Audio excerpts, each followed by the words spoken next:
Good morning students. आज हम chemical coordination को सीखेंगे। जो चैप्टर है वो सब ये हमारे पीएमसी के सिलेबस में शामिल है। सब केमिकल कोऑर्डिनेशन के अंदर hormones, endocrine glands, feedback mechanism, positive negative तो हेडिंग्स हैं, पर ये चैप्टर इंक्लूड है। और चलो ये पीएमसी का सिलेबस जाहिर हुआ है, तो ये जीटी का सिलेबस है। सब जो हम नर्वस कोऑर्डिनेशन जो पढ़ चुके हैं ना, वो जीटी का सिलेबस है। ठीक है, जो नेक्स्ट आपकी जीटी होगी, शायद अनाउंस भी हो चुकी है, तो उसके अंदर जो है ये नर्वस कोऑर्डिनेशन जो होगी, ये जीटी का सिलेबस है, नर्वस कोऑर्डिनेशन। ठीक है ना। इंडिविजुअल मैसेजेस तो हम नहीं कर सकते क्लास में, बता सकते हैं सबको। प्लस ग्रुप के अंदर डेट वगैरह भी आ गई है, तो डेली बेसिस पे आप क्लास अटेंड किया करें। जिनको नहीं पता होता है जीटी का सिलेबस क्या है, तो पता चल जाएगा। ठीक है ना। आपको तो बताया स्टूडेंट्स को, पर कुछ ऐसे अभी तक उनको नहीं बताया कि जीटी का सिलेबस क्या है। एक लाइक बिग क्वेश्चन है। केमिकल कोऑर्डिनेशन, जैसे you know very well, nervous coordination के साथ थोड़ा कंपेयर करें। नर्वस कोऑर्डिनेशन न्यूरॉन्स के जरिए हो रही थी। एक जगह का मैसेज दूसरी जगह तक जा रहा था, कम्युनिकेशन हो रही थी। किसके थ्रू हो रही थी? न्यूरॉन के जरिए। एक जगह का मैसेज दूसरी जगह तक जा रहा था, किसके जरिए जा रहा था? न्यूरॉन के जरिए। Such coordination is called nervous coordination. पर वही अगर काम एक केमिकल के जरिए हो, न्यूरॉन के जरिए नहीं, एक केमिकल के जरिए, सेल्यूलर ऑर्गेनिज्म होते हैं, एक सेल और दूसरे सेल के दरमियान कम्युनिकेशन में रहना बहुत ही जरूरी होता है। टाइमली कौन सा मैसेज किस सेल को देना है, तो उसके लिए एक जाहिर है एक मीडिएटर की जरूरत पड़ती है, एक मैसेंजर की जरूरत पड़ती है, एक केमिकल की जरूरत पड़ती है। एक तो हुआ नर्वस कोऑर्डिनेशन, दूसरा जो है chemical coordination. Nervous coordination short duration होती है, थोड़ी देर के लिए होती है, क्विक होती है। उसके इफेक्ट्स भी थोड़ी देर के लिए होते हैं। जैसे फॉर एग्जांपल नर्वस कोऑर्डिनेशन, हम एक वेरी लेमेंस एग्जांपल लेते हैं कि भाई फिंगर को मूव करना है, क्या ये हमेशा के लिए तो फिंगर ऐसे मूव तो नहीं होती रहेगी। केमिकल कोऑर्डिनेशन के अंदर कुछ ऐसी बॉडी के अंदर ग्रोथ है, डेवलपमेंट है, तो उन हवाले से कुछ ऐसे केमिकल्स की जरूरत पड़ती है जिनके कम्युनिकेशन करने के बाद उसके लॉन्ग टर्म के इफेक्ट्स हों। लॉन्ग टर्म के भी इफेक्ट होते हैं इस केमिकल कोऑर्डिनेशन के, हार्मोन्स के जरिए, जिससे हम कहेंगे। तो एक तो बात ये हुई कि कोऑर्डिनेशन का पर्पज ये है कि डिफरेंट बॉडी पार्ट्स के दरमियान कम्युनिकेशन जो होती है, सेल टू सेल, उनकी एक्टिविटीज को रेगुलेट करने के लिए केमिकल्स की जरूरत पड़ती है। उन्हें हम कहते हैं chemical coordination. Cell to cell communication is crucial to the control of movement, growth, reproduction and maintenance of homeostasis. तो सिंपल वर्ड्स में हम कहेंगे कि ये सब केमिकल कोऑर्डिनेशन के जरिए ही होता है सब कुछ। रिप्रोडक्शन है, भी है, ये सब से होती हैं। तो जो मल्टी सेल ऑर्गेनिज्म है, तो सेल टू सेल कम्युनिकेशन करते रहते हैं। तो उनकी थ्री कैटेगरीज होती हैं ऐसे केमिकल्स जो कम्युनिकेशन में या ग्रोथ डेवलपमेंट है या रिप्रोडक्शन है, तो उनमें थ्री टाइप के कौन से केमिकल्स ओवरऑल? एक न्यूरोट्रांसमीटर है, फेरोमोन्स है और हार्मोन्स है। न्यूरोट्रांसमीटर को हम प्रीवियस सेक्शन के अंदर सीख चुके हैं कि कौन कौन सी कैटेगरीज है न्यूरोट्रांसमीटर की। आपने जैसे एक मसल कॉन्ट्रैक्शन के हवाले से पढ़ा था, एसिटाइल कोलिन है, इपिनेफ्राइन, नॉर इपिनेफ्राइन, डोपामिन, सीरोटोनिन, ये एक्साइटेटरी न्यूरोट्रांसमीटर की हेडिंग में आप पढ़ चुके हैं। तो एनीवे ये काफी सारे न्यूरोट्रांसमीटर्स होते हैं, ये भी एक तरह से केमिकल ही है, बिकॉज जो नर्व इम्पल्स की जो नेचर है वो इलेक्ट्रोकेमिकल इन नेचर, पर थ्रू केमिकल्स होगा, तो प्योरली हम उसे कहेंगे कि ये केमिकल कोऑर्डिनेशन है। एक और केमिकल होते हैं जिन्हें फेरोमोन्स कहते हैं, और तीसरे जो केमिकल्स हैं उन्हें हम हार्मोन्स कहते हैं। हमारे इस चैप्टर के अंदर जो मेन सेक्शन है वो हार्मोन्स है, जो एंडोक्राइन ग्लैंड्स की सीक्रेशन है, जिन्हें हम कहते हैं हार्मोन्स कहते हैं। एंडोक्राइन ग्लैंड्स की सीक्रेशन को हम हार्मोन्स कहते हैं। फेरोमोन्स जो कुछ ऐसे एनिमल्स होते हैं जो इतना जैसे डिफाइंड इनका बिग रोल जैसे नहीं, जैसे फॉर एग्जांपल एक बटरफ्लाई का वेरी कॉमन एक एग्जांपल फेरोमोन्स के हवाले से दिया कि एक एरिया है, इस एरिया के अंदर एक बटरफ्लाई और दूसरा बटरफ्लाई बहुत ही दूर 30 किलोमीटर से ज्यादा डिस्टेंस पे जैसे ये मौजूद है, पर एक दूसरे को जैसे कैसे कम्युनिकेट करते हैं। जैसे आजकल मॉडर्न मशीन्स का दौर है, डिवाइसेस का दौर है, हम तो बता दें कि हम इस जगह पे हैं, आपका है, तो लोकेशन सेंड करते हैं, हम उसको जो फाइंड कर लेते हैं लोकेशन के बेसिस पे। पर ये जो ऐसे इंसेक्ट्स वगैरह ना इनके पास मोबाइल है ना लोकेशन का कोई डिवाइस है, कैसे एक दूसरे को रिकॉग्नाइज करेंगे या आइडेंटिफाई करेंगे। तो फिर ये क्या करते हैं, एक किस्म की केमिकल्स सीक्रेट करते हैं, और वो केमिकल्स एटमॉस्फेयर में जो मौजूद होते हैं, इन केमिकल्स को डिटेक्ट करना, ये पर्टिकुलर टाइप की स्पीशीज ही डिटेक्ट कर सकती है। इन ये जो because they are specific in nature, same species उनको रिकॉग्नाइज करेगी, कोई दूसरी स्पीशीज उसके केमिकल्स, इन केमिकल्स का किसी दूसरी स्पीशीज पे कोई इफेक्ट नहीं होगा।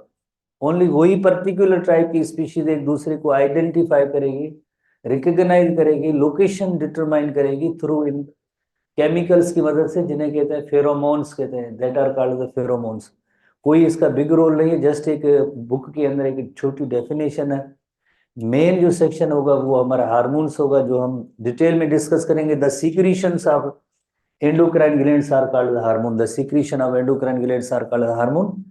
और ये बेसिक जो डेफिनेशन है, न्यूरोट्रांसमीटर तो हम पढ़ चुके हैं कि chemical messenger between the neurons, discussed in previous chapter, जो हम पहले ही डिस्कस कर चुके हैं। कोई स्टूडेंट है इनहिबिटरी न्यूरोट्रांसमीटर की कैटेगरी बताए, इनहिबिट जो हमारे बुक में mention, GABA gamma amino butyric acid aspirin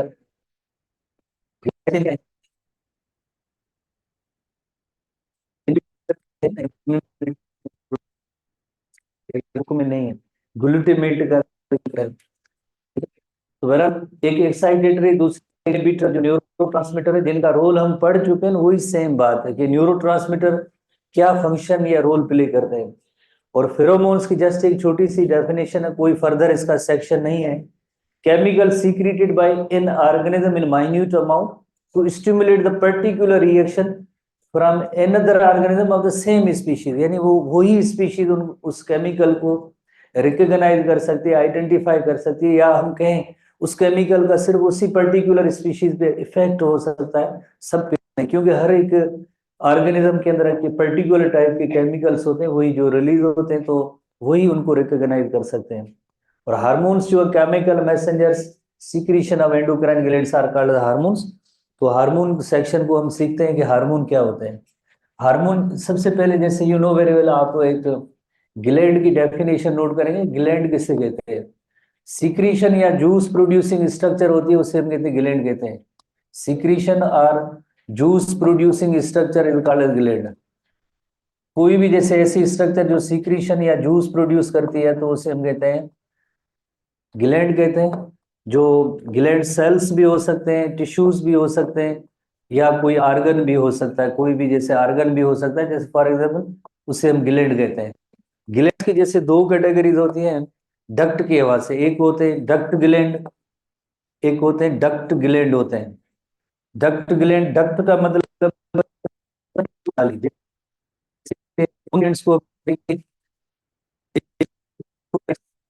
exocrine glands are duct glands. जैसे लिवर का हम एक एग्जांपल ले सकते हैं। लिवर जो है कि हमने जैसे होगा, लिवर की सीक्रेशन बाइल डक्ट के जरिए, बाइल डक्ट के जरिए ड्यूटीनम में आता है। ये जो इसका जो प्रोडक्ट जो भी है सीक्रेशन है, ये जो कहलाएगा डक्ट ग्लैंड। डक्ट ग्लैंड यानी उनकी सीक्रेशन डायरेक्टली एक जगह से दूसरी जगह तक जा रही है, थ्रू डक्ट जा रही है, थ्रू ट्यूब जा रही है, वेसल जा रही है। तो ऐसे ग्लैंड्स को हम कहेंगे डक्ट ग्लैंड। दूसरे एक ऐसे ग्लैंड्स होते हैं जिन्हें कहते हैं डक्टलेस ग्लैंड। डक्टलेस ग्लैंड इसका मतलब है उनकी सीक्रेशन जो होगी उसको ट्रांसपोर्ट होने के लिए किसी डक्ट की जरूरत नहीं है। फॉर एग्जांपल ये एक सेल है जो एंडोक्राइन सेल है, ये अपनी सीक्रेशन ये हार्मोन जैसे प्रोड्यूस कर रहा है, ये हार्मोन प्रोड्यूस कर रहा है। अब इन हार्मोन्स को, सीक्रेशन को, इन केमिकल्स को एक जगह से दूसरी जगह तक जाने के लिए किसी डक्ट की जरूरत नहीं है। दे directly inter into the blood stream, ये डायरेक्टली ब्लड स्ट्रीम में इंटर होते हैं। ब्लड स्ट्रीम में इंटर होने के बाद जैसे एक उनका एक स्पेसिफिक टारगेट सेल होगा, उस पे जाके उनका एक्शन होगा। एक स्पेसिफिक टारगेट सेल होगा, टारगेट सेल होगा, उस पे जाके इनका एक्शन होगा। तो ये कहाँ जैसे ट्रांसपोर्ट होते हैं, किसके थ्रू ट्रांसपोर्ट होते हैं? ये ब्लड के जरिए थ्रू ट्रांसपोर्ट होते हैं, सर्कुलेशन के जरिए ट्रांसपोर्ट होते हैं। जैसे एंडोक्राइन ग्लैंड से हम हार्मोन, ये हार्मोन है। और हार्मोन्स जो आपको पता है कि डायरेक्टली जो ब्लड स्ट्रीम में इंटर हुए, ब्लड स्ट्रीम में इंटर होने के बाद पर्टिकुलर टाइप का कोई टारगेट सेल होगा, उस पे जाके इसका कोई इफेक्ट होगा। तो इस हार्मोन हम कहेंगे कि हार्मोन सारा endocrine of ductless gland, endocrine glands ductless glands होते हैं, एंडोक्राइन ग्लैंड्स, एंडोक्राइन ग्लैंड्स और डक्टलेस ग्लैंड। एंडोक्राइन ग्लैंड्स के पास कोई भी डक्ट वगैरह नहीं होता है, उनकी सीक्रेशन जैसे हार्मोन कहें वो डायरेक्टली ब्लड स्ट्रीम में इंटर होता है, और उसका हार्मोन का एक पर्टिकुलर एक स्पेसिफिक टारगेट सेल होगा, उसी पे जाके उसका एक्शन होगा। रिमेनिंग बॉडी के अंदर जैसे जितने भी सेल्स होते हैं उन पे हार्मोन का कोई भी इफेक्ट नहीं होता है। एक हार्मोन का पर्टिकुलर एक टारगेट होता है, उसी पे उसका एक्शन होता है। तो हम कहेंगे ये जो है साइट ऑफ प्रोडक्शन है, site of production of hormone है, site of production of hormone है। हार्मोन की प्रोडक्शन की जगह एक है, और ये है इसका site of action, site of action. इस जगह पे इस हार्मोन अपना जो एक्शन दिखाता है, या कोई भी इसका जो फंक्शन होता है हार्मोन का, वो कोई दूसरा सेल होगा away from the site of production. ऐसे नहीं कि उसी जगह पे उसका action, away from the site of action होता है।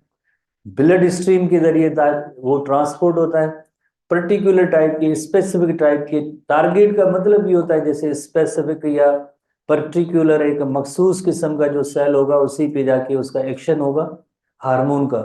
तो इस तरह से जो हार्मोन की वर्किंग होती है। तो बाय डेफिनेशन हम पढ़ेंगे ये केमिकल मैसेंजर्स है, हम इन्हें कहेंगे ये केमिकल मैसेंजर्स हैं, क्योंकि एक जगह मैसेज ला रहे हैं, केमिकल मैसेंजर्स हैं, केमिकल मैसेंजर्स हैं, केमिकल मैसेंजर्स हैं जिनका काम होता है एक जगह का मैसेज दूसरी जगह तक लेके जाना। पर वो मैसेज किसके जरिए जा रहा है? वो जा रहा है ब्लड स्ट्रीम के जरिए, जो मैसेज जा रहा है, मैसेंजर जा रहा है। तो इसे हम कहेंगे कि ये केमिकल टाइप की कोऑर्डिनेशन किसके थ्रू थ्रू हुई? हार्मोन्स की हुई। तो हम उसे कहेंगे ये केमिकल कोऑर्डिनेशन है। अब एक क्वेश्चन है कि वाई पर्टिकुलर टाइप के जो सेल्स होते हैं वही उनका टारगेट होता है, कोई दूसरा टारगेट क्यों नहीं होता है?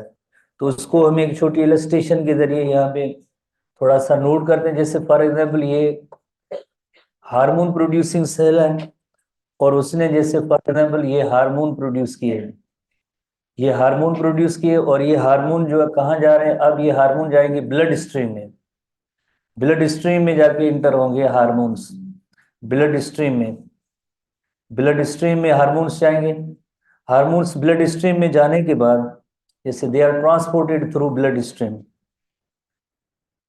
ब्लड स्ट्रीम के जरिए जैसे ये ट्रांसपोर्ट आगे होंगे, और एक पर्टिकुलर टाइप का जो इसका सेल होगा वही उस पे जो इसका एक्शन होगा, बाकी रिमेनिंग जो सेल्स होते हैं उन पे कोई भी एक्शन नहीं होगा। तो उसका रीजन क्या है? उसका रीजन होता है जैसे एक रिसेप्टर होना, जैसे अगर रिसेप्टर अगर होंगे उधर तो उस सेल पे उसका एक्शन होगा। अगर रिसेप्टर उस हार्मोन के नहीं होंगे तो उस सेल पे कोई भी एक्शन नहीं होगा। प्लाज्मा मेम्ब्रेन के साथ जैसे रिसेप्टर मॉलिक्यूल, तो अगर हम जैसे इन दो सेल्स का एग्जाम्पल लेते हैं कि ये जैसे सेल है और ये सेल 2 है, तो इस हार्मोन का किस सेल पे इफेक्ट होगा? तो आप स्टूडेंट आसानी से बता सकते हैं कि इधर जो है सेल नंबर 1 पे इफेक्ट हो सकता है या 2 पे, सेल नंबर 2 पे इफेक्ट हो सकता है। कैसे कैसे आपको पता चला कि ये सेल नंबर 2? बिकॉज इसके जो रिसेप्टर की जो स्ट्रक्चर होती है वो कॉम्प्लीमेंटरी होनी चाहिए हार्मोन के साथ। जैसे फॉर एग्जाम्पल ये हार्मोन है, अब इस रिसेप्टर के साथ ये बाइंड हो सकता है, उसकी स्ट्रक्चर इस तरह की है ये रिसेप्टर इसके साथ जो है बाइंड होगा। अब ऐसा रिसेप्टर जो इसकी जो मौजूद है जिसमें ये हार्मोन इसके साथ बाइंड नहीं हो सकता है, तो रीजन ये हुआ कि एक पर्टिकुलर टाइप का जो हार्मोन, उसका जो पर्टिकुलर टाइप की साइट ऑफ एक्शन होती है उसी पे जो उसका एक्शन होगा।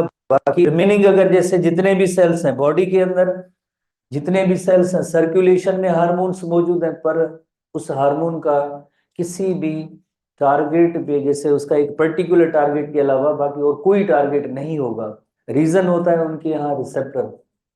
पढ़ेंगे आगे कुछ ऐसे हार्मोन्स होते हैं जिनके रिसेप्टर प्लाज्मा मेम्ब्रेन में होते हैं, कुछ ऐसे भी होते हैं साइटोप्लाज्म या न्यूक्लियस में भी उसके रिसेप्टर होते हैं। उस हार्मोन के रिसेप्टर के साथ जब हार्मोन जब तक बाइंड नहीं करेगा तो टारगेट सेल पे कोई भी एक्शन नहीं होगा।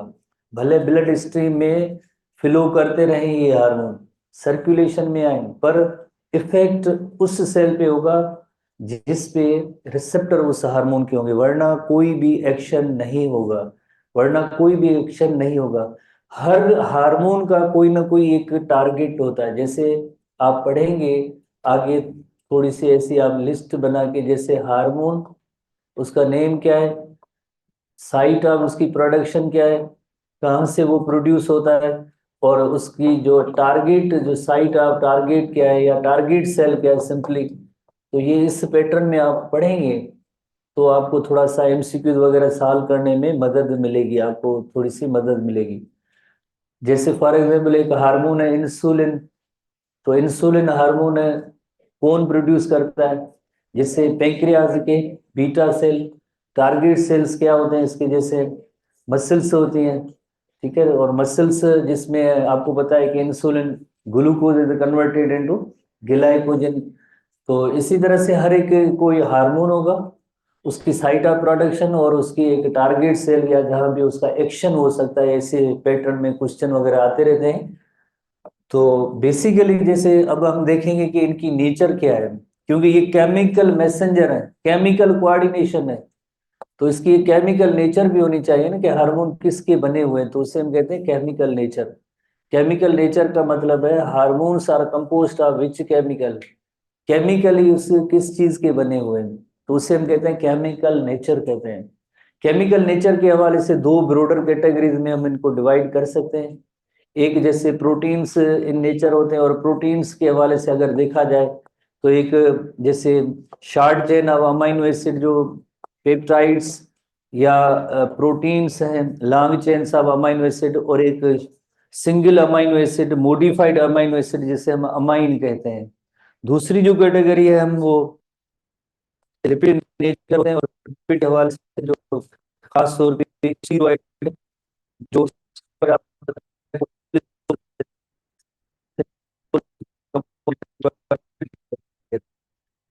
कैटेगरी ये दो है।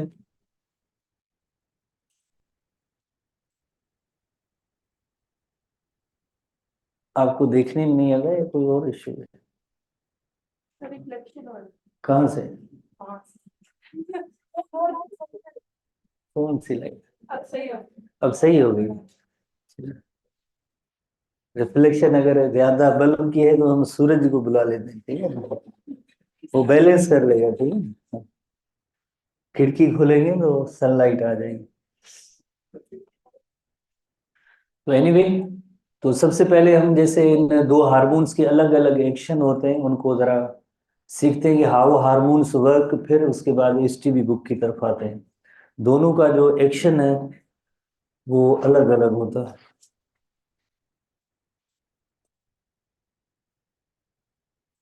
सबसे पहले हम जैसे आते हैं लिपिड के हार्मोन, स्टीरॉयड हार्मोन के एक्शन पे आते हैं। जैसे for example you know very well कि हार्मोन प्रोड्यूसिंग एक जैसे सेल है, इसने हार्मोन कोई प्रोड्यूस किया, कोई भी हार्मोन, जैसे हार्मोन प्रोड्यूस किया, उसके बाद ये हार्मोन कहाँ जाएगा, यकीनन ब्लड स्ट्रीम में जाएगा। ब्लड स्ट्रीम में जाएगा तो उसका एक टारगेट होता है, उसी टारगेट पे आके उसका एक्शन होता है, अदरवाइज किसी दूसरे सेल पे कोई भी उसका एक्शन नहीं होता है। ब्लड स्ट्रीम में इंटर हुआ ये हार्मोन, इंटर होने के बाद एक पर्टिकुलर टाइप का जो सेल होगा उस पे एक्शन होगा। जैसे ये ऐसा सेल जिसपे इस हार्मोन का एक्शन है, हम उसको ये डिफाइन करें कि इसका जो टारगेट सेल है, ये इसका टारगेट सेल है, इस पे जो हार्मोन का एक्शन होना है, टारगेट सेल। तो ये इस टारगेट सेल की प्लाज्मा मेम्ब्रेन है, प्लाज्मा मेम्ब्रेन है, जो छोटे छोटे जैसे क्वेश्चंस, ये इसकी जो है न्यूक्लियर मेम्ब्रेन है, you know very well. Nucleus है तो यकीनन इसकी न्यूक्लियर मेम्ब्रेन होगी, न्यूक्लियर मेम्ब्रेन होगी, न्यूक्लियस न्यूक्लियर मेम्ब्रेन। तो अब हार्मोन का एक्शन किस तरह से, सबसे पहली कैटेगरी में हम आते हैं जो लिपिड की कैटेगरी, हम उस पे आते हैं। लिपिड के जो हार्मोन है, लिपिड इन नेचर है, उसका एक्शन क्या होगा। लिपिड इन नेचर, ये हार्मोन तो है पर इसकी जो केमिकल नेचर है वो लिपिड इन नेचर है। तो ये हार्मोन ब्लड स्ट्रीम से होता हुआ, ब्लड स्ट्रीम से होता हुआ देन एक टारगेट सेल तक आया है। टारगेट सेल की प्लाज्मा मेम्ब्रेन को भी ये क्रॉस कर सकता है। क्यों क्रॉस कर सकता है, वाई, बिकॉज, क्यों क्रॉस करेगा, बिकॉज प्लाज्मा मेम्ब्रेन के अंदर जो मेन फैब्रिक है, मेन कंस्टिट्यूएंट है, वो फास्फोलिपिड है। तो फास्फोलिपिड होने की वजह से इनको जो है क्रॉस करने की इजाजत होती है। लिपोफिलिक जिसे हम कहते हैं, लिपोफिलिक इन नेचर। तो उन मॉलिक्यूल्स को अलग है, वो प्लाज्मा मेम्ब्रेन को क्रॉस कर सकते हैं। इधर आप आएंगे तो मुख्तलिफ बुक्स के अंदर ये है कि रिसेप्टर है, किन के अंदर ऐसे लिखा हुआ है कि जैसे साइटोप्लाज्म के अंदर और एज वेल एज न्यूक्लियस के अंदर भी इस हार्मोन के जो है रिसेप्टर मॉलिक्यूल्स होते हैं, रिसेप्टर्स होते हैं। ये इसका जो रिसेप्टर होगा, रिसेप्टर होगा तो इससे टारगेट सेल पे इसका एक्शन होगा, अदरवाइज नहीं होगा। ये रिसेप्टर के साथ बाइंड होंगे, रिसेप्टर के साथ बाइंड होने के बाद ये जो हार्मोन्स हैं देन और रिसेप्टर दोनों किधर आएंगे, न्यूक्लियर मेम्ब्रेन को भी क्रॉस कर सकते हैं। और किन बुक्स में जस्ट इधर एक रिसेप्टर दिया जाता है कि भाई ये न्यूक्लियस के अंदर रिसेप्टर मौजूद है। रिसेप्टर मॉलिक्यूल्स का होना बहुत जरूरी होता है टारगेट सेल में, अदरवाइज इस हार्मोन का कोई भी एक्शन नहीं होगा। ये हार्मोन रिसेप्टर कॉम्प्लेक्स होगा। अब न्यूक्लियर मेम्ब्रेन को भी इसने क्रॉस किया है। क्रॉस करने के बाद जैसे अब इसके अंदर जो जेनेटिक मटेरियल है, डीएनए है या पर्टिकुलर टाइप का जो जीन होता है, उस जीन को देन ये स्टिमुलेट करेंगे। जीन क्या होता है, एक सेगमेंट ऑफ डीएनए होता है जिसके अंदर अमाइनो एसिड को कोड करने की सलाहियत होती है। तो इस डीएनए में से आगे जो है मैसेंजर आरएनए बनता है, you know very well, protein synthesis की मैकेनिज्म के अकॉर्डिंगली डीएनए से एमआरएनए या मैसेंजर आरएनए बनेगा। जाहिर है जीन को ये स्टिमुलेट करते हैं ट्रांसक्रिप्शन के लिए, तो उसके नतीजे में एमआरएनए या मैसेंजर आरएनए बनता है। MRNA, you know, protein factories जिन्हें राइबोसोम्स कहते हैं, ये राइबोसोम्स आर प्रोटीन फैक्ट्रीज। और इधर ये मैसेंजर आरएनए आया, एमआरएनए आया, और उसने क्या किया, एक प्रोटीन बनाने का अमल जो है स्टार्ट किया। प्रोटीन फॉर्मेशन का अमल स्टार्ट हुआ, अमीनो एसिड्स असेंबल होंगे और उसके नतीजे में जो है प्रोटीन्स बनेंगे। Proteins are nothing but enzymes होंगे जो इस टारगेट सेल के पे अपना जो कोई एक्शन दिखाएंगे। टारगेट सेल पे जो से जो है अपना जो एक्शन दिखाते हैं, प्रोटीन प्रोड्यूस करके भी एक्शन दिखा सकते हैं।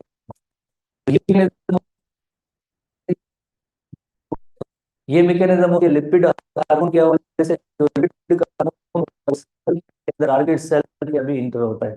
अब हम आते हैं प्रोटीन हार्मोन्स की तरफ। प्रोटीन हार्मोन का एक्शन किस तरह से होता है, वही सेम आखिर में जो टारगेट सेल की तरफ आते हैं। जैसे ये टारगेट सेल है, टारगेट सेल, इस पे जैसे हम नोट करते हैं कि ये for example hormone producing cell है। हार्मोन प्रोड्यूसिंग सेल, इसने हार्मोन प्रोड्यूस करना होता है और ब्लड स्ट्रीम के जरिए इंटर हुए, ब्लड स्ट्रीम के जरिए इंटर होने के बाद टारगेट सेल तक आएंगे। और टारगेट सेल पे इसका किस तरह से एक्शन होगा टारगेट सेल पे, ठीक है। ये इसके जो हार्मोन है जो प्रोटीन्स इन नेचर है, for example proteins in nature है। प्रोटीन्स में पेप्टाइड भी हो सकते हैं, अमाइन भी हो सकते हैं, जो ओवरऑल जैसे हम कहेंगे ये प्रोटीन से नेचर है। तो ये हार्मोन कभी भी टारगेट सेल के अंदर जो है इंटर नहीं होंगे, अंदर इंटर नहीं होंगे। इधर इनके होंगे रिसेप्टर मॉलिक्यूल होंगे, बिकॉज ये लिपोफिलिक जो नहीं है, लिपोफिलिक नहीं है, तो इंटर होने की, सेल की टारगेट सेल के अंदर इंटर होने की इनको इजाजत अब नहीं है। अब जैसे इधर ही प्लाज्मा मेम्ब्रेन के अंदर रिसेप्टर होते हैं, उनके साथ ये बाइंड करेंगे। रिसेप्टर होते हैं, जैसे हार्मोन और रिसेप्टर कॉम्प्लेक्स बनेगा, हार्मोन रिसेप्टर कॉम्प्लेक्स बनने के बाद प्लाज्मा मेम्ब्रेन के अंदर जैसे कि इनएक्टिव एंजाइम होते हैं, पहले इनएक्टिव एंजाइम मौजूद होता है, वो inactive enzyme active enzyme active form हो जाएगी। Inactive enzyme it becomes active enzyme एक particular adenylate cyclase enzyme, adenylate cyclase enzyme, enzyme का नेम है adenylate cyclase enzyme, plasma membrane के अंदर होगा adenylate cyclase enzyme. First year के अंदर सेल चैप्टर के अंदर अगर आपको थोड़ा बहुत याद है, सेल चैप्टर के अंदर तो उसमें आपने पढ़ा होगा कि प्लाज्मा मेम्ब्रेन के अंदर भी कुछ एक एंजाइम्स होते हैं, तो एडिनिलेट साइक्लेज एंजाइम फर्स्ट ईयर का अगर आप बुक ओपन करेंगे तो आपको ये चीजें नजर आ जाएंगी। एडिनिलेट साइक्लेज एंजाइम देन क्या करेगा, इंपॉर्टेंट, एडिनोसिन ट्राइफॉस्फेट या एटीपी जो होता है उसको CAMP में कन्वर्ट करना, CAMP, adenosine triphosphate adenosine monophosphate, ATP adenosine triphosphate और एडिनोसिन मोनोफॉस्फेट, एडिनोसिन ट्राइफॉस्फेट और adenosine monophosphate, cyclic adenosine monophosphate, CAMP short form में उसे कहेंगे। CAMP शॉर्ट फॉर्म में ऐसे याद करना जरूरी होता है। और CAMP cyclic adenosine monophosphate it works as a second messenger.